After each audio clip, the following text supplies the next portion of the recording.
ಎಲ್ರಿಗೂ ನಮಸ್ತೆ. ಹೇಗಿದ್ದೀರಾ?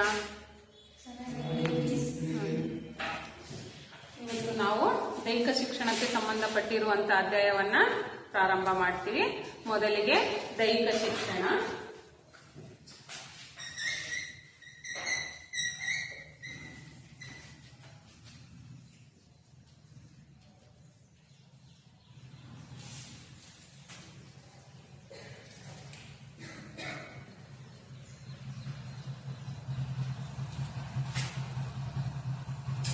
ಅಧ್ಯಾಯ 1.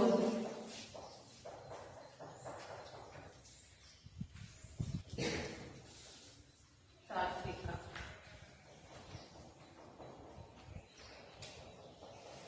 ಆಧುನಿಕ ಒಲಿಂಪಿಕ್ ಮತ್ತು ಏಷ್ಯನ್ ಕ್ರೀಡೆಗಳ ಬಗ್ಗೆ ನಾವು ನೋಡೋಣ.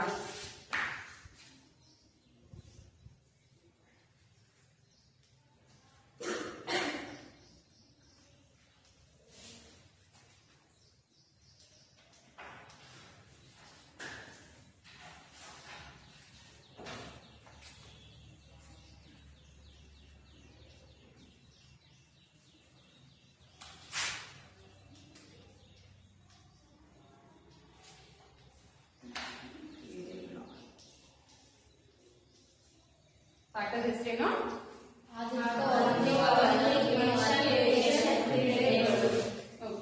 ಈ ವಿಷಯದ ಬಗ್ಗೆ ನಾವಿವತ್ತು ತಿಳ್ಕೊಳ್ಳೋಣ. ಮೊದಲಿಗೆ ಇದಕ್ಕೆ ಸಂಬಂಧಪಟ್ಟಿರುವಂತಹ ವಿಷಯಗಳಂದ್ರೆ, ಈ ಪಾಠದಲ್ಲಿ ಬರುವಂತ ಅಂಶಗಳು ಏನಂತ ಅಂದ್ರೆ, ಆಧುನಿಕ ಒಲಿಂಪಿಕ್ ಪ್ರಾರಂಭ ಮತ್ತು ಅದರ ಉದ್ದೇಶಗಳು. ಇಷ್ಟು ಅಂಶದ ಬಗ್ಗೆ ನೋಡ್ತೀವಿ. ಏನು? ಆಧುನಿಕ ಒಲಿಂಪಿಕ್ ಮತ್ತು ಆಧುನಿಕ ಒಲಿಂಪಿಕ್ ಪ್ರಾರಂಭ ಮತ್ತು ಅದರ ಉದ್ದೇಶಗಳು. ನಂತರ ಒಲಿಂಪಿಕ್ ಧ್ವಜ, ಒಲಿಂಪಿಕ್ ಜ್ಯೋತಿ, ಏಷ್ಯನ್ ಕ್ರೀಡೆಗಳು. ಇಷ್ಟು ವಿಷಯದ ಬಗ್ಗೆ ನಾವು ತಿಳ್ಕೋಬೇಕಾಗಿದೆ. ಮೊದಲಿಗೆ ನಾವು ಇದ್ರ ಬಗ್ಗೆ ಒಂದು ಸಣ್ಣ ಕಥೆಯ ಮೂಲಕ ಪ್ರಾರಂಭ ಮಾಡೋಣ. ಮೊದಲಿಗೆ ಕ್ರೀಡೆಗಳು ಯಾವ ರೀತಿ ಪ್ರಾರಂಭವಾಯಿತು, ಕ್ರೀಡಾ ಜ್ಯೋತಿಯನ್ನ ಯಾವ ರೀತಿ ತರ್ತಾರೆ, ಯಾವ ರೀತಿ ರಚನೆಯನ್ನ ಮಾಡ್ತಾರೆ ಅನ್ನೋದನ್ನ ನಾವು ಒಂದು ಸಣ್ಣ ಕಥೆ ಮೂಲಕ ಪ್ರಾರಂಭ ಮಾಡೋಣ. ಮೊದಲಿಗೆ ಉದ್ಘಾಟನಾ ಸಮಾರಂಭದಲ್ಲಿ ನಾವೇನಾದ್ರೂ ಫಂಕ್ಷನ್ ಗಳನ್ನ ಮಾಡ್ತಿರ್ತಾನೆ, ಸಭೆ ಸಮಾರಂಭ ಮಾಡ್ಬೇಕಾದ್ರೆ ನಾವು ಶುಭದ ಸಂಕೇತವಾಗಿ ಏನ್ ಮಾಡ್ತೀವಿ? ಜ್ಯೋತಿಯನ್ನ ಬೆಳಗಿಸ್ತೀವಿ, ಹೌದಲ್ವಾ? ಹಾಗಾಗಿ ಈ ಕ್ರೀಡಾ ಜ್ಯೋತಿಯನ್ನ ಯಾವ ರೀತಿ ಬೆಳಗಿಸ್ಬೇಕು, ಆ ಕ್ರೀಡಾ ಜ್ಯೋತಿಯನ್ನ ಯಾವ ರೀತಿ ರಚನೆ ಮಾಡಿದ್ರು, ಯಾವ್ಯಾವ ದೇಶದಿಂದ ಯಾವ ರೀತಿ ತರ್ತಾರೆ, ಅದನ್ನ ಹೇಗೆ ತರ್ತಾರೆ ಎಂಬುದನ್ನ ನಾವು ನೋಡ್ಬೇಕಾಗಿದೆ.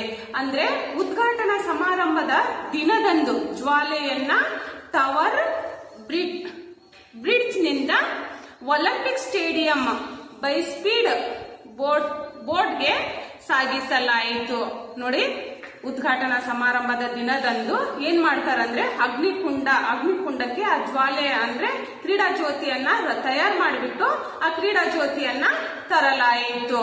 ಡೇವಿಡ್ ಬೆಕ್ಹ್ಯಾಮ್ ಮತ್ತು ಯುವ ಫುಟ್ಬಾಲ್ ಆಟಗಾರ ಜೆಡ್ ಬೈಲಿ ಅವರು ಟಾರ್ಚ್ ಅನ್ನು ಹಿಡಿದಿದ್ದರು. ನಂತರ ಅವರು 5 ಬಾರಿ Olympic rowing champion sir Steven Redgrave ಹಸ್ತಾಂತರವನ್ನ ಮಾಡಲಾಯಿತು. ಅಂದ್ರೆ ಇವ್ರು ಫುಟ್ಬಾಲ್ ಆಟಗಾರರು, ಇವರು ಕ್ರೀಡಾ ಜ್ಯೋತಿಯನ್ನ ತಂದ್ಬಿಟ್ಟು ನಂತರ ಬೇರೆಯವರಿಗೆ ಹಸ್ತಾಂತರವನ್ನ ಮಾಡ್ತಾರೆ. ಅಷ್ಟೇ ಅಲ್ಲದೆ ಇದು ಪೀಳಿಗೆಯಿಂದ ಪೀಳಿಗೆ ವಂಶ ಪಾರಂಪರ್ಯವಾಗಿ, ಅಂದ್ರೆ ಈಗ ಒಂದೊಂದು ದೇಶದಿಂದ ಕ್ರೀಡಾ ಜ್ಯೋತಿಯನ್ನ ಅವ್ರು ತರ್ತಾರೆ. ಹಿಂಗೆ ಪೀಳಿಗೆಯಿಂದ ಪೀಳಿಗೆ ಇದೇನಾಗ್ತಾ ಇರುತ್ತೆ? ಹಸ್ತಾಂತರ ಆಗ್ತಾ ಇರುತ್ತೆ.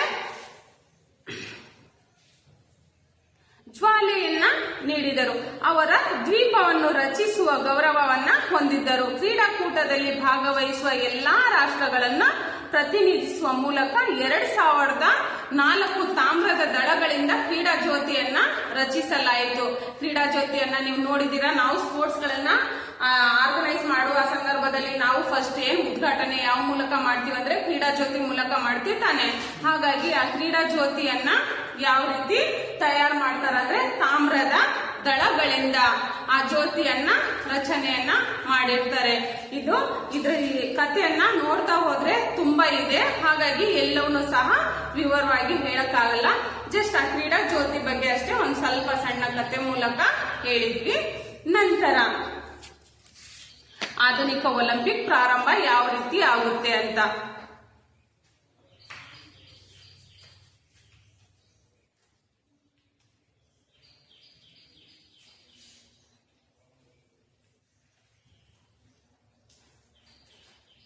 ಆಧುನಿಕ ಒಲಿಂಪಿಕ್ ಏನಿದೆ?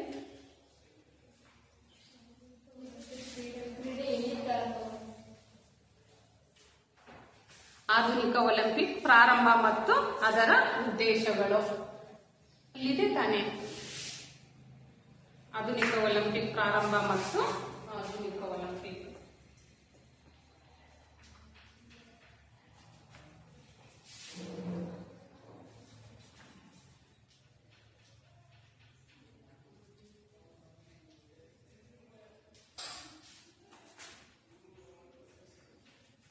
ಉದ್ದೇಶಗಳು ಆಧುನಿಕ ಒಲಿಂಪಿಕ್ ಪ್ರಾರಂಭ ಮತ್ತು ಅದರ ಉದ್ದೇಶಗಳು. ಒಲಿಂಪಿಕ್ ಕ್ರೀಡೆಗಳು ಜಗತ್ತಿನಲ್ಲಿಯೇ ಅತಿ ಶ್ರೇಷ್ಠ ಕ್ರೀಡಾಪಟುಗಳನ್ನ ನಿರ್ದೇಶಿಸುವ ಪಂದ್ಯಾಟಗಳನ್ನು. ಇಂತಹ ಒಲಿಂಪಿಕ್ ಕ್ರೀಡಾಕೂಟಗಳು ಮೊಟ್ಟ ಮೊದಲಿಗೆ ಗ್ರೀಕ್ ದೇಶದಲ್ಲಿ ಪ್ರಾರಂಭವಾಯಿತು. ನೋಡಿ, ಒಲಿಂಪಿಕ್ ಕ್ರೀಡಾಕೂಟ ಅತ್ಯುತ್ತಮ ಆಟಗಾರರನ್ನ ಅಂದ್ರೆ ರಚಿಸುವಂತ ಅಂದ್ರೆ ಕ್ರೀಡೆಗಳಲ್ಲಿ ಹೌದು ತಾನೆ ಅರ್ಹತೆ ಯಾರಿಗಿರುತ್ತೋ ಅಂತ ಮಕ್ಕಳು ಸಹ ಕ್ರೀಡೆಯಲ್ಲಿ ಭಾಗವಹಿಸ್ತಾರೆ. ನೀವು ಅಷ್ಟೇ, ಪ್ರತಿಯೊಂದು ಆಟವನ್ನ ನಾವೆಲ್ಲ ಆಟದಲ್ಲಿ ಆಟ ಆಡ್ತೀವಿ ಅಂತ ಯಾರು ಸಹ ಹೇಳಕ್ಕಾಗಲ್ಲ. ಒಬ್ಬೊಬ್ರಿಗೆ ಒಂದೊಂದು ಆಟದಲ್ಲಿ ಇಂಟ್ರೆಸ್ಟ್ ಇರುತ್ತೆ, ಹೌದಲ್ವಾ? ಹಾಗಾಗಿ ಏನ್ ಮಾಡ್ತೀರಾ, ಈ ಒಲಿಂಪಿಕ್ ಕ್ರೀಡಾಕೂಟ ಅನ್ನೋದು ಹೇಗಿದೆ ಅಂದ್ರೆ ಅತಿ ಶ್ರೇಷ್ಠ ಕ್ರೀಡಾಪಟುಗಳನ್ನ ರಚಿಸುವಂತ ಕ್ರೀಡಾಕೂಟವಾಗಿದೆ. ಅಂದ್ರೆ ಒಳ್ಳೆ ಒಳ್ಳೆ ಅವಕಾಶಗಳನ್ನ ಸಹ ಈ ಕ್ರೀಡಾಕೂಟದಿಂದ ಪಡ್ಕೋಬಹುದಾಗಿದೆ.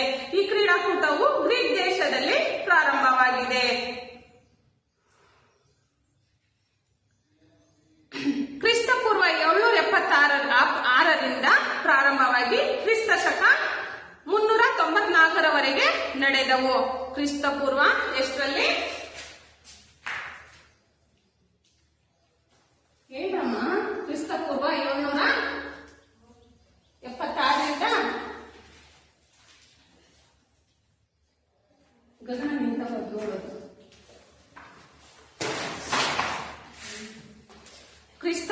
ಕ್ರಿಸ್ತಪೂರ್ವ 776ರಿಂದ ಪ್ರಾರಂಭವಾಗಿ ಕ್ರಿಸ್ತ ಶಕ 394ರವರೆಗೆ.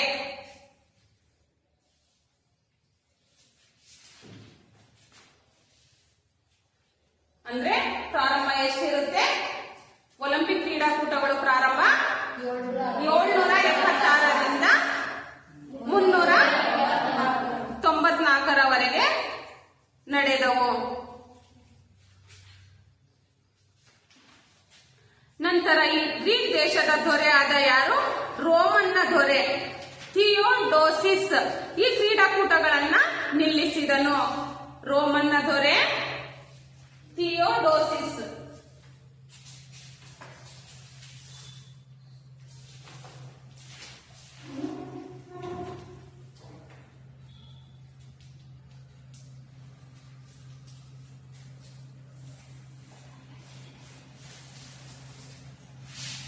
ಒಲಿಂಪಿಕ್ ಕ್ರೀಡಾಕೂಟ ಗ್ರೀಕ್ ದೇಶದಲ್ಲಿ ಪ್ರಾರಂಭವಾಗಿದೆ. ನಂತರ ಈ ಕ್ರೀಡಾಕೂಟವು ಎಷ್ಟರಲ್ಲಿ ಪ್ರಾರಂಭವಾಗಿದೆ? ಕ್ರಿಸ್ತಪೂರ್ವ 776ರಲ್ಲಿ ಪ್ರಾರಂಭವಾಗಿ ಯಾವಾಗ ಅಂತ್ಯಗೊಳ್ಳುತ್ತೆ? 394ರಲ್ಲಿ. ನಂತರ 1894ರಲ್ಲಿ ಫ್ರಾನ್ಸಿನ ಸಾರಾಬಾನಿನಲ್ಲಿ ಸೇರಿದ ಅಂತಾರಾಷ್ಟ್ರೀಯ ಹವ್ಯಾಸಿ ಕ್ರೀಡಾಕೂಟ ಅಧಿವೇಶನದಲ್ಲಿ ಒಲಿಂಪಿಕ್ ಅನ್ನು ಮತ್ತೆ ಪ್ರಾರಂಭಿಸಲಾಯಿತು. ನೋಡ್ರಿ, ಮತ್ತಿನ್ನೊಂದ್ಸರಿ ಪ್ರಾರಂಭ ಮಾಡ್ತಾರೆ. ಯಾವಾಗ? 1894ರಲ್ಲಿ. ಎಲ್ಲಿ? ಫ್ರಾನ್ಸಿನ ಸಾರಾಬಾನಿನಲ್ಲಿ ಪ್ರಾರಂಭ ಮಾಡ್ತಾರೆ. ಅಷ್ಟೇ ಅಲ್ಲದೆ 9 ರಾಷ್ಟ್ರಗಳ ಪ್ರತಿನಿಧಿಗಳನ್ನು ಒಳಗೊಂಡ ಸಮಿತಿಯನ್ನ ರಚನೆ ಮಾಡ್ತಾರೆ. ಎಷ್ಟು? 9 ರಾಷ್ಟ್ರಗಳ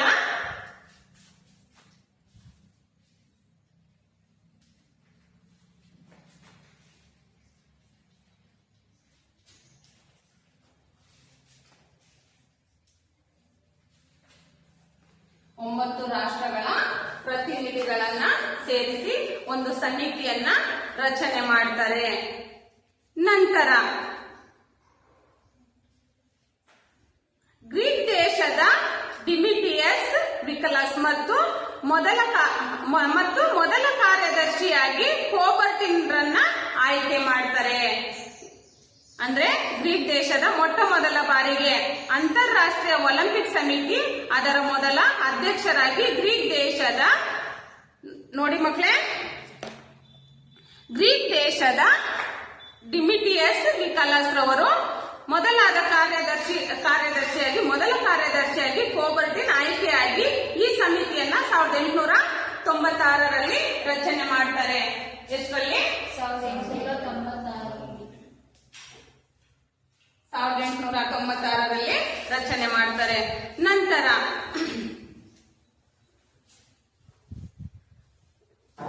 ಗ್ರೀಕ್ ದೇಶದ ಅಥೆನ್ಸ್ ನಲ್ಲಿ ಮೊಟ್ಟ ಮೊದಲ ಆಧುನಿಕ ಒಲಿಂಪಿಕ್ ಕ್ರೀಡಾಕೂಟಗಳು ನಡೆಸಲಾಗುತ್ತದೆ. ಎಷ್ಟರಲ್ಲಿ? ಗ್ರೀಕ್ ದೇಶದಲ್ಲಿ ಮೊಟ್ಟ ಮೊದಲ ಬಾರಿಗೆ ಒಲಿಂಪಿಕ್ ಕ್ರೀಡಾಕೂಟಗಳನ್ನ ನಡೆಸಲಾಗುತ್ತೆ.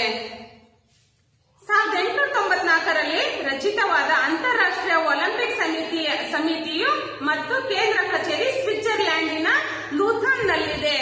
ಎಷ್ಟು? ಎಲ್ಲಿದೆ?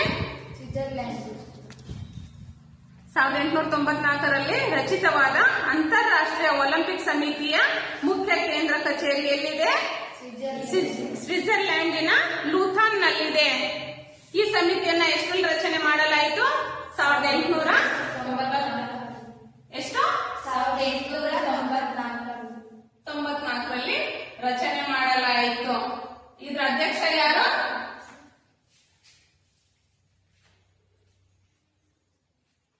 ಇದ್ರ ಕೇಂದ್ರ ಕಚೇರಿ ಎಲ್ಲಿದೆ? ಸ್ವಿಟ್ಜರ್ಲ್ಯಾಂಡಿನ ಲೂಸಾನ್ ನಲ್ಲಿದೆ.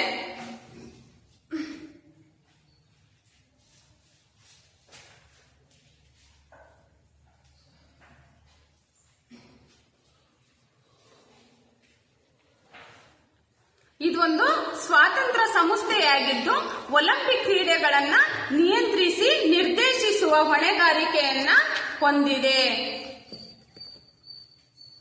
ಯಾವುದೇ ಜಾತಿ, ವರ್ಣ, ಧರ್ಮ ಭೇದ ಭಾವವಿಲ್ಲದೆ ನಡೆಯುವ ಪ್ರಪಂಚದ ಅತಿ ದೊಡ್ಡ ಸಾಮೂಹಿಕ ಕಾರ್ಯಕ್ರಮವೆಂದರೆ ಒಲಿಂಪಿಕ್ ಕ್ರೀಡಾಕೂಟ ಆಗಿದೆ. ಈ ಕ್ರೀಡಾಕೂಟದಲ್ಲಿ ಯಾರಿಗೂ ಸಹ ಇಂಥ ಜಾತಿ, ಇಂಥ ಧರ್ಮ ಭೇದ ಭಾವ ಇಲ್ಲದೆ ಪ್ರತಿಯೊಬ್ಬರಿಗೂ ಸಹ ಅವಕಾಶಗಳನ್ನ ರೂಪಿಸಿ ಕೊಡಲಾಗಿದೆ. ಹೌದಲ್ವಾ? ಅಂದ್ರೆ ಈ ಒಲಿಂಪಿಕ್ ಆಟ ಆಡ್ಲಿಕ್ಕೆ ಹೋಗಿದ ಕ್ರೀಡಾಪಟುಗಳಂತ ಅಂದ್ರೆ ನೀನ್ ಯಾವ ಜಾತಿ, ನೀನ್ ಯಾವ ಧರ್ಮ, ಎಲ್ಲಿಂದ ಬಂದಿದ್ದೆ ಅಂತ ಯಾರಾದ್ರೂ ಕೇಳ್ತಾರ? ಇಲ್ಲ ತಾನೆ. ನೀವು ಸ್ಪೋರ್ಟ್ಸ್ ಹೋದಾಗ ಯಾರಾದ್ರೂ ಕೇಳ್ತಾರ? ಯಾವ ಊರು, ಯಾವ ಸ್ಕೂಲು, ಏನ್ ಬೇಕು ಅದಕ್ಕಷ್ಟೇ, ಏನ್ ಅರ್ಹತೆಗಳು ಬೇಕು ಅದನ್ನ ಮಾತ್ರ ಅವರು ಪಡ್ಕೊಳ್ತಾರೆ. ಬೇಡವಾದದ್ನ ಅವರು ಯಾವತ್ತೂ ಕೇಳಲ್ಲ. ಹಾಗಾಗಿ ಈ ಒಲಿಂಪಿಕ್ ಕ್ರೀಡೆಗಳು ನಡಿಬೇಕಾದ್ರೆ ಅಲ್ಲಿ ಯಾವುದೇ ಜಾತಿ, ಯಾವುದೇ ಧರ್ಮ ಅದಕ್ಕೆ ಅವಕಾಶಗಳು ಇರೋದಿಲ್ಲ. ಹಾಗಾಗಿ ಸಾಮೂಹಿಕವಾಗಿ ಕಾರ್ಯಕ್ರಮ ನಡೆಸಲಾಗಿದೆ. ಒಲಿಂಪಿಕ್ ಮಾತ್ರ ಡೈಡನ್ ರಚಿಸಿದ ಒಲಿಂಪಿಕ್ ಧ್ಯೇಯ ವಾಕ್ಯವನ್ನ ರಚಿಸಿದವರು ಯಾರು? ಡೈಡನ್. ಒಲಿಂಪಿಕ್ ಧ್ಯೇಯ ವಾಕ್ಯವನ್ನ ರಚಿಸಿದವರು ಡೈಡನ್.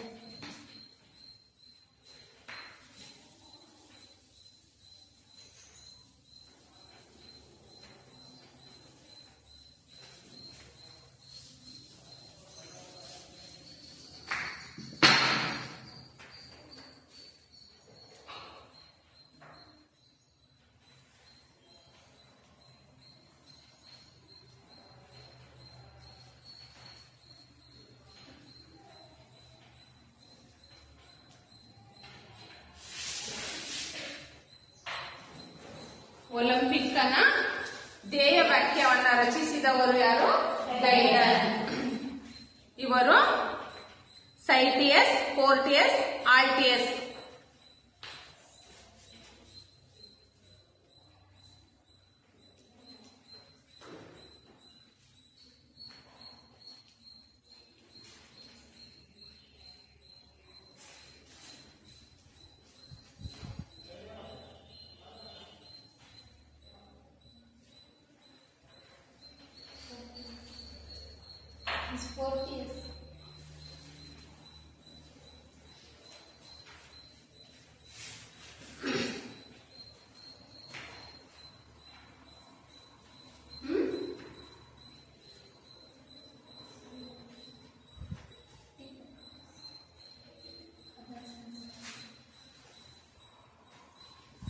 ಸೈಟಿಯಸ್, ಆಲ್ಟಿಯಸ್, ಪ್ರೋಟಿಯಸ್ ಇಷ್ಟು ಮೂರು ಅಂಶಗಳನ್ನ ಡೈಡನ್ ರವರು ಅವರ ಧ್ಯೇಯ ವ್ಯಾಖ್ಯಾನದಲ್ಲಿ ರಚನೆಯನ್ನ ಮಾಡ್ತಾರೆ.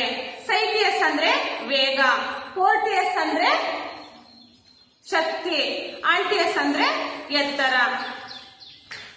ಸೈಟಿಯಸ್ ಅಂದ್ರೆ ಏನು?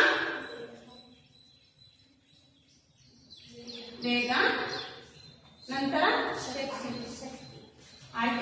ಆಲ್ಟಿಯಸ್ ಅಂದ್ರೆ ಶಕ್ತಿ, ನಂತರ ಪ್ರೋಟಿಯಸ್ ಅಂದ್ರೆ ಎತ್ತರ.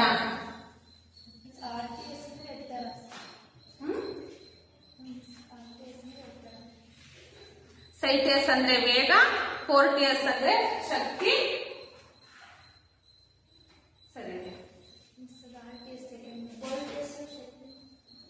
ಆಲ್ಟಿಯಸ್ ಎತ್ತರ. ಆಲ್ಟಿಯಸ್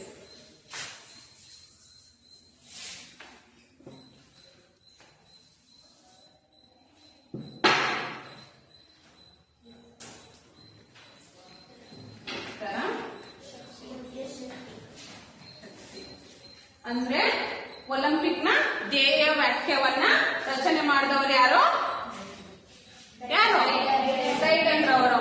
ಇವರು ಯಾವ ವಾಕ್ಯವನ್ನ ರಚನೆ ಮಾಡಿದ್ದಾರೆ ಅಂದ್ರೆ ಆಲ್ಟಿಯಸ್, ಪ್ರೋಟಿಯಸ್, ಸೈಟಿಯಸ್.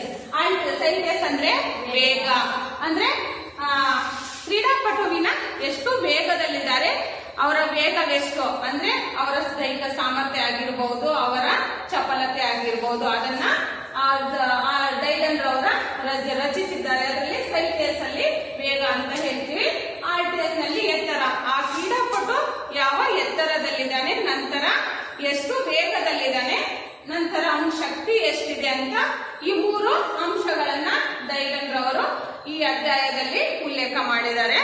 ಅಷ್ಟೇ ಅಲ್ಲದೆ ಅವರ ನೈಪುಣ್ಯತೆಗಳು, ಭಾಗವಹಿಸುವಂತ ಕ್ರೀಡಾಪಟುಗಳು, ಕ್ರೀಡೆಗಳಲ್ಲಿ ಭಾಗವಹಿಸುವ ಸ್ಪರ್ಧಿಗಳು ನೈಪುಣ್ಯತೆ ಹಾಗೂ ದೈಹಿಕ ಸಾಮರ್ಥ್ಯವನ್ನ ಪರೀಕ್ಷಿಸುವುದೇ ಒಲಿಂಪಿಕ್ ನ ಮುಖ್ಯ ಗುರಿಯಾಗಿದೆ. ಈಗ ಆಟ ಆಡುವಂತ ಕ್ರೀಡಾಪಟುಗಳು ಅವನು ದೈಹಿಕವಾಗಿ ಮತ್ತು ಮಾನಸಿಕವಾಗಿ ಮೆಂಟಲಿ ಹೇಗಿರ್ಬೇಕು, ಸ್ಟ್ರಾಂಗ್ ಆಗಿರ್ಬೇಕು. ಅವನು ದೈಹಿಕವಾಗಿ ಮಾನಸಿಕವಾಗಿ ಅವನು ಸ್ಟ್ರಾಂಗ್ ಇಲ್ಲ ಅಂದ್ರೆ ಯಾವ್ದಾದ್ರು ಆಟವನ್ನ ಆಡ್ಲಿಕ್ಕೆ ಸಾಧ್ಯ ಆಗುತ್ತಾ? ಇಲ್ಲ ತಾನೆ. ಹಾಗಾಗಿ ಅವನು ಏನಾಗಿರ್ತಾನೆ, ವೀಕ್ ಆಗಿರ್ತಾನೆ.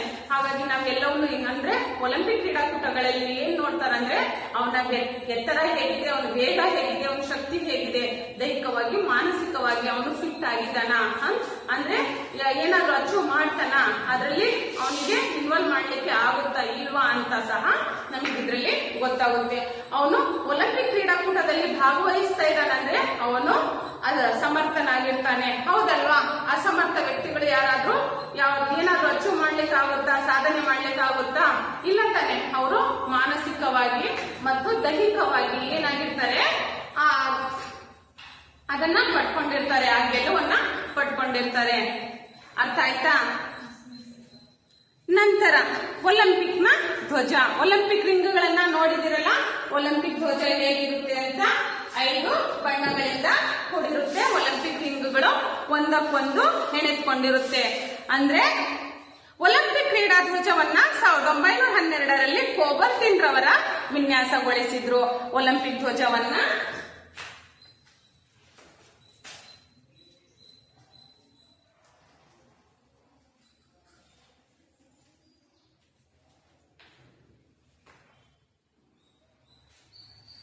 ಎಷ್ಟರಲ್ಲಿ? 1912ರಲ್ಲಿ. ಯಾರು? ಕೋಬರ್ಟಿನ್ ಅವರು.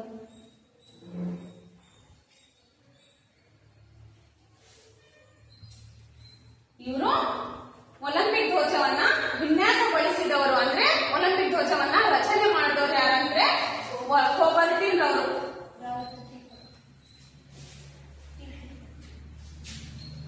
ಕೋಬರ್ಟಿನ್ ರವರು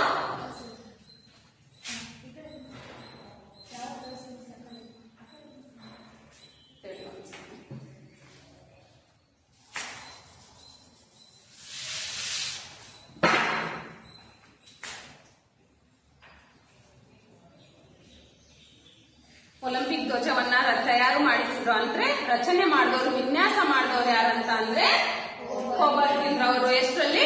1912ರಲ್ಲಿ. ಅಷ್ಟೇ ಅಲ್ಲದೆ 1914ರಲ್ಲಿ ಪ್ಯಾರಿಸ್ ನಲ್ಲಿ ನಡೆದ ಒಲಿಂಪಿಕ್ ಸಮ್ಮೇಳನದಲ್ಲಿ ಈ ಧ್ವಜವನ್ನ ಅಧಿಕೃತವಾಗಿ ಪ್ರಸ್ತುತಪಡಿಸಲಾಯಿತು. ಎಷ್ಟರಲ್ಲಿ? 1914ರಲ್ಲಿ. ಎಲ್ಲಿ? ಪ್ಯಾರಿಸ್.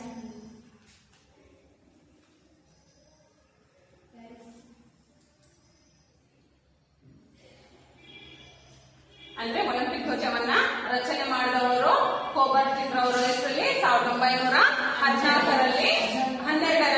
ನಂತರ ಇದನ್ನ ಒಲಿಂಪಿಕ್ ಕ್ರೀಡಾಕೂಟದಲ್ಲಿ 1914ರಲ್ಲಿ ಪ್ಯಾರಿಸ್ ಒಲಿಂಪಿಕ್ ಕ್ರೀಡೆಯಲ್ಲಿ ಅದನ್ನ ಪ್ರದರ್ಶನ ಮಾಡಲಾಯಿತು. ಅರ್ಥ ಆಗ್ತಾ ಇದೆ ಅಲ್ಲ? ಮೊದಲ ಬಾರಿಗೆ 1920ರಲ್ಲಿ ಬೆಲ್ಜಿಯಂ ಆಂಟ್ವರ್ಪ್ ನಲ್ಲಿ ನಡೆದ ಒಲಿಂಪಿಕ್ ಕ್ರೀಡಾಕೂಟದಲ್ಲಿ ಹಾರಿಸಲಾಯಿತು. ನೋಡಿ, ಫಸ್ಟ್ ಏನ್ ಮಾಡಿದ್ರು? ರಚನೆಯನ್ನ ಮಾಡಿದ್ರು. ಒಲಿಂಪಿಕ್ ರಿಂಗ್ ಬಗ್ಗೆ ರಚನೆಯನ್ನ ಮಾಡಿದ್ರು. ನಂತರ 14ರಲ್ಲಿ ಏನ್ ಮಾಡಿದ್ರು? ಯಾವ ಸಮ್ಮೇಳನದಲ್ಲಿ ಹಾರಿಸಲಾಯಿತು? ಪ್ಯಾರಿಸ್ ನಲ್ಲಿ ನಡೆದ ಒಲಿಂಪಿಕ್ ಸಮ್ಮೇಳನದಲ್ಲಿ ಈ ಧ್ವಜವನ್ನ ಅಧಿಕೃತವಾಗಿ ಪ್ರಸ್ತುತಪಡಿಸಲಾಯಿತು. ಅಂದ್ರೆ ಆ ಸಮಿತಿಯನ್ನ ರಚನೆ ಮಾಡ್ಕೊಳ್ತಾರೆ. ಅಂದ್ರೆ ಈ ಧ್ವಜ ರೆಡಿ ಆಗಿದೆ ಅಂತ ಅಲ್ಲಿ ಏನ್ ಮಾಡ್ತಾರೆ? ಆ ಸಮ್ಮೇಳನದಲ್ಲಿ ಪ್ರಸ್ತುತ ಪಡಿಸ್ತಾರೆ. ಹೌದು ತಾನೆ? ಈಗ ಏನಾದ್ರೂ ಸಭೆ ಮಾಡಿರ್ತೀವಿ, ಅಂತ ಸಭೆಗಳಲ್ಲಿ ನಾವೇನ್ ಮಾಡ್ತೀವಿ? ನಾವೇನೇನ್ ವರ್ಕ್ ಮಾಡಿರ್ತೀವಿ, ನಮ್ದು ಏನಾಗಿದೆ, ನಮಗೆ ಕೊಟ್ಟಿರುವಂತ ಕೆಲಸ ಆಗಿದೆ ಅಂತ ನಾವು ಹೇಗೆ, ಯಾವ ರೀತಿ ನಾವು ನಮ್ಮ ಮೇಲಿರೋ ಅಧಿಕಾರಿಗಳನ್ನ ನಾವು ಹೇಗೆ ಯಾವ ರೀತಿ ವರದಿಯನ್ನ ಒಪ್ಪಿಸ್ತೀವೋ ಅದೇ ರೀತಿ ಒಂದು ಸಮಿತಿಯಲ್ಲಿ ಏನ್ ಮಾಡ್ತಾರೆ? ಅವರಿಗೆ ಅವರ ತಯಾರಿಸಿರುವಂತ ಕೋಬರ್ಟಿನ್ ರವರ ರಚನೆ ಮಾಡಿರುವಂತ ವಿನ್ಯಾಸವನ್ನ ಪ್ರಸ್ತುತಪಡಿಸ್ತಾರೆ. ಎಲ್ಲಿ? 1914ರಲ್ಲಿ ಪ್ಯಾರಿಸ್ ನಲ್ಲಿ. ನಂತರ ಯಾವಾಗ ಅದನ್ನ ಜಾರಿಗೆ ತಂದ್ರಂದ್ರೆ 1920ರಲ್ಲಿ ಬೆಲ್ಜಿಯಂನ ಆಂಟ್ವರ್ಪ್ ನಲ್ಲಿ ನಡೆದ ಒಲಿಂಪಿಕ್ ಕ್ರೀಡಾಕೂಟದಲ್ಲಿ ಹಾರಿಸಲಾಯಿತು. ಎಷ್ಟರಲ್ಲಿ? 1920ರಲ್ಲಿ. ಎಲ್ಲಿ? ಬೆಲ್ಜಿಯಂನ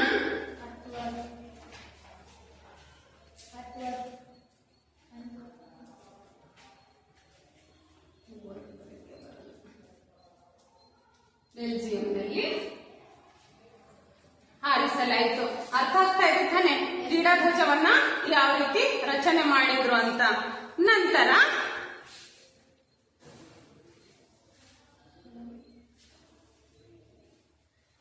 ಒಲಿಂಪಿಕ್ ಧ್ವಜವು ಬಿಳಿ ಬಣ್ಣದ ವಸ್ತ್ರದ ಮೇಲೆ 5 ವಿಧದ ಬಣ್ಣಗಳನ್ನ ಏನ್ ಮಾಡಿರ್ತಾರೆ?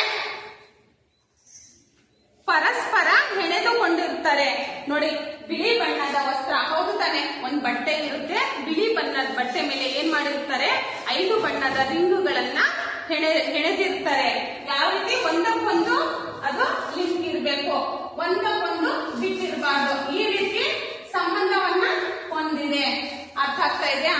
ಒಂದಕ್ಕೊಂದು ಆ ಕೊಂಡಿಗಳು ಜಾಯಿಂಟ್ ಆಗಿದೆ, ಒಂದಕ್ಕೊಂದು ಬಿಡಿಯಾಗಿ ಇರೋದಿಲ್ಲ. ಒಲಿಂಪಿಕ್ ರಿಂಗ್ ಅಂದ್ರೆ ಬಿಳಿ ಬಣ್ಣದ ಬಟ್ಟೆ ಮೇಲೆ ಹೆಣೆದಿರ್ತಾರೆ. ಅಷ್ಟೇ ಅಲ್ಲದೆ ಈ ಧ್ವಜದ ಬಣ್ಣಗಳು ಯಾವ್ದಾವ್ದಂದ್ರೆ ನೀಲಿ ಬಣ್ಣ, ಹಳದಿ, ಕೆಂಪು, ಹಸಿರು ಮತ್ತು ಕಪ್ಪು. ಈ 5 ಬಣ್ಣಗಳ ರಿಂಗಿನಿಂದ ಮಾಡಲಾಗಿದೆ. ಯಾವ್ಯಾವ ಬಣ್ಣ? ನೀಲಿ, ಹಳದಿ, ಕಪ್ಪು, ಹಸಿರು, ಕೆಂಪು. ಸರಿ, ಒಂದು ಸೆಕೆಂಡ್.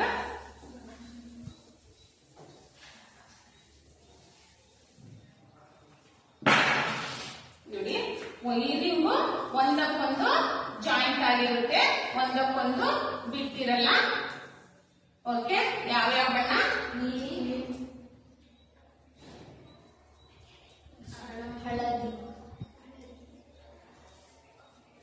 ಕಪ್ಪು, ಹಸಿರು, ಕೆಂಪು. ಇದು 5 ಬಣ್ಣಗಳಿಂದ ಹೆಣೆದಿರುತ್ತಾರೆ. ಓಕೆನಾ? ಅಷ್ಟೇ ಅಲ್ಲದೆ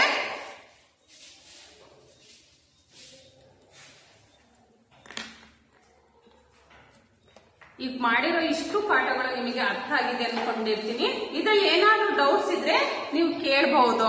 ನಿಮಗೇನಾದ್ರೂ ಅರ್ಥ ಆಗದೆ ಇರೋದಿದ್ರೆ ಈಗ ಮಾಡಿರೋ ಪಾಠದಲ್ಲಿ ಎಲ್ಲಿ ತನಕ ಆಗಿದೆ ಅಂದ್ರೆ ಒಲಿಂಪಿಕ್ ಧ್ವಜ ತನಕನೂ ಆಗಿದೆ. ಉಳಿದಿರುವಂತದ್ನ ಮುಂದಿನ ಅಧ್ಯಯನದಲ್ಲಿ ನೋಡೋಣ. ಪ್ರಾಚೀನ ಒಲಿಂಪಿಕ್ ಕ್ರೀಡೆ ಎಲ್ಲಿ ಪ್ರಾರಂಭವಾಗಿದೆ? ಗ್ರೀಕ್ ದೇಶದಲ್ಲಿ ಪ್ರಾರಂಭವಾಗಿದೆ. ಮತ್ತೆ ಅರ್ಥ ಆಗ್ಲಿಲ್ಲ ಅಂದ್ರೆ ಏನಾದ್ರೂ ಗೊತ್ತಾಗ್ಲಿಲ್ಲ ಅಂದ್ರೆ ಕೇಳಬಹುದು. ಆಧುನಿಕ ಒಲಿಂಪಿಕ್ ಕ್ರೀಡೆ ಮೊಟ್ಟ ಮೊದಲು ಯಾವ ದೇಶದಲ್ಲಿ ಪ್ರಾರಂಭವಾಯಿತು? ಅಥೆನ್ಸ್ ನಲ್ಲಿ ಪ್ರಾರಂಭವಾಗಿದೆ. ಅಂತಾರಾಷ್ಟ್ರೀಯ ಒಲಿಂಪಿಕ್ ಸಮಿತಿಯ ಕೇಂದ್ರ ಕಚೇರಿ ಎಲ್ಲಿದೆ? ಸ್ವಿಟ್ಜರ್ಲ್ಯಾಂಡ್ ನಲ್ಲಿದೆ. ಸ್ವಿಟ್ಜರ್ಲ್ಯಾಂಡಿನ ಲೂಸಾನ್ ನಲ್ಲಿದೆ. ಒಲಿಂಪಿಕ್ ದೇಹವಾಕ್ಯ ಯಾವುದು? ಸೈಟಿಯಸ್, ಫೋರ್ಟಿಯಸ್, ಆರ್ಟಿಯಸ್. ಆಧುನಿಕ ಒಲಿಂಪಿಕ್ ಕ್ರೀಡಾಕೂಟ ಜನಕ ಯಾರು? ಬ್ಯಾರನ್ ಪಿಯರ್ಡೆ ಡಿ ಕೋಬರ್ಟಿನ್ ರವರು. ಒಲಿಂಪಿಕ್ ಧ್ವಜದಲ್ಲಿರುವ ವಿವಿಧ ವರ್ಣಗಳ ವರ್ತುಲಗಳ ಬಣ್ಣಗಳು ಯಾವುವು? ನೀಲಿ, ಹಳದಿ, ಕಪ್ಪು, ಹಸಿರು, ಕೆಂಪು ಈ 5 ಬಣ್ಣಗಳಿಂದ ಆ ಒಲಿಂಪಿಕ್ ಧ್ವಜವನ್ನ ತಯಾರು ಮಾಡಲಾಗಿದೆ. ಮತ್ತೇನಾದ್ರೂ ಡೌಟ್ಸ್ ಇದೆಯಾ? Okay, thank you.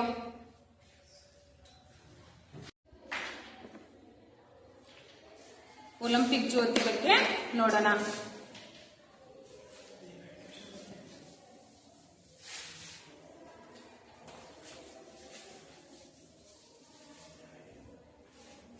ಇವಾಗ ಒಲಿಂಪಿಕ್ ಧ್ವಜದ ಬಗ್ಗೆ ನೋಡಿದ್ವಿ. ನೆಕ್ಸ್ಟ್ ಒಲಿಂಪಿಕ್ ಜ್ಯೋತಿ ಬಗ್ಗೆ ನೋಡೋಣ.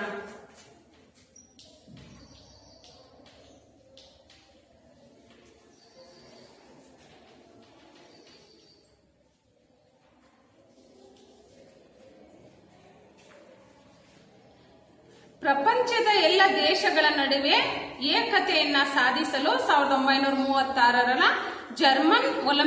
ಜರ್ಮನ್ನ ಬರ್ಲಿನ್ ಒಲಿಂಪಿಕ್ ಕ್ರೀಡಾಕೂಟದಲ್ಲಿ ಮೊಟ್ಟ ಮೊದಲ ಬಾರಿಗೆ ಒಲಿಂಪಿಕ್ ಜ್ಯೋತಿಯನ್ನ ಬೆಳಗುವ ಪದ್ಧತಿಯನ್ನ ಜಾರಿಗೆ ತರಲಾಯಿತು. ಪ್ರಪಂಚದ ಈ ಕ್ರೀಡಾ ಜ್ಯೋತಿಯನ್ನ ಯಾವ ರೀತಿ ಜಾರಿಗೆ ತಂದ್ರು, ಎಲ್ಲಿ ತಂದ್ರಂದ್ರೆ 1936ರಲ್ಲಿ ಜರ್ಮನಿನ ಎಲ್ಲಿ ಬರ್ಲಿನ್ ಒಲಿಂಪಿಕ್ ಕ್ರೀಡಾಕೂಟದಲ್ಲಿ ಜಾರಿಗೆ ತಂದ್ರು. ಎಷ್ಟರಲ್ಲಿ? 1936ರಲ್ಲಿ ಜರ್ಮನಿ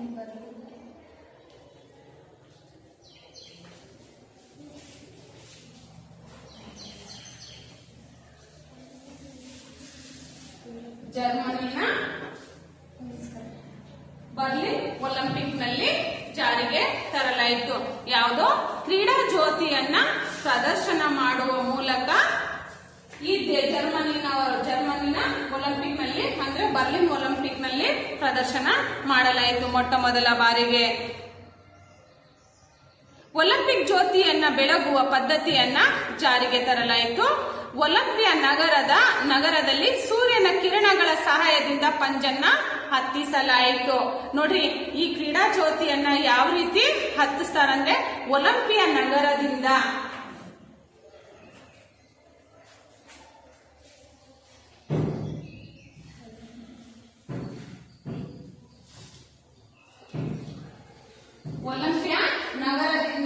ಪಂಜನ್ನ ಹತ್ತಿಸುವ ಮೂಲಕ ಕ್ರೀಡಾ ಜ್ಯೋತಿಯನ್ನ ತರಲಾಗುತ್ತದೆ.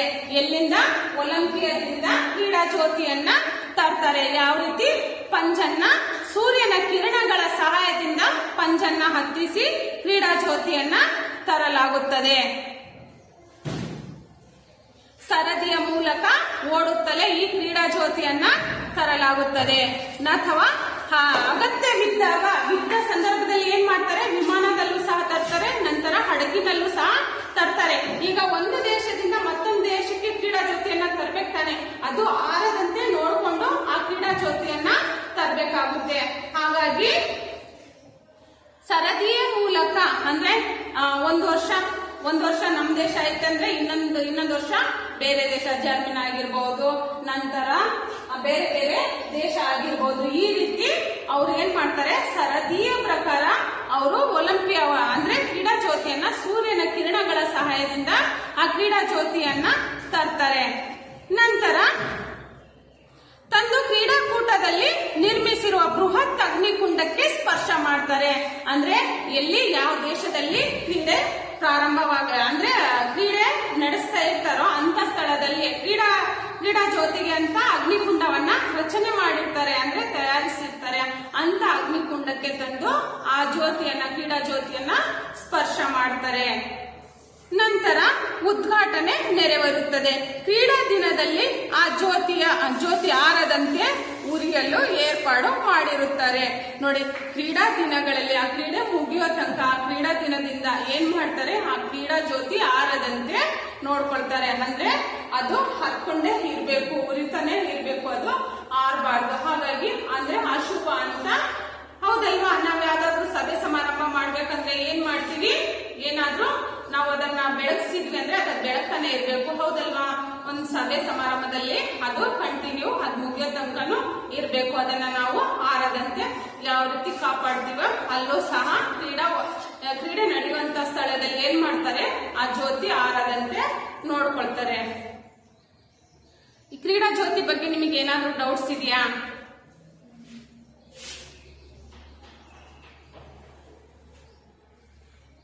ಒಲಿಂಪಿಕ್ ಕ್ರೀಡೆಗಳಲ್ಲಿ ಅಧಿಕೃತ ಗೀತೆಯಾಯಿತು ಯಾವುದು?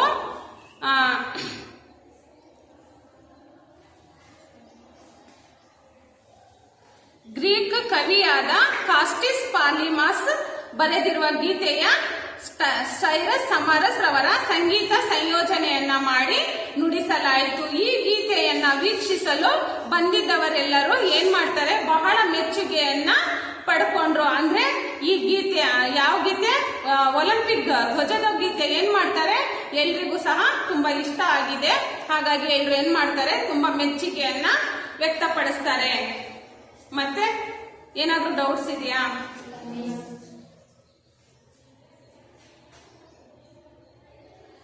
ಆಯ್ತು, ಎಲ್ರಿಗೂ ಧನ್ಯವಾದಗಳು.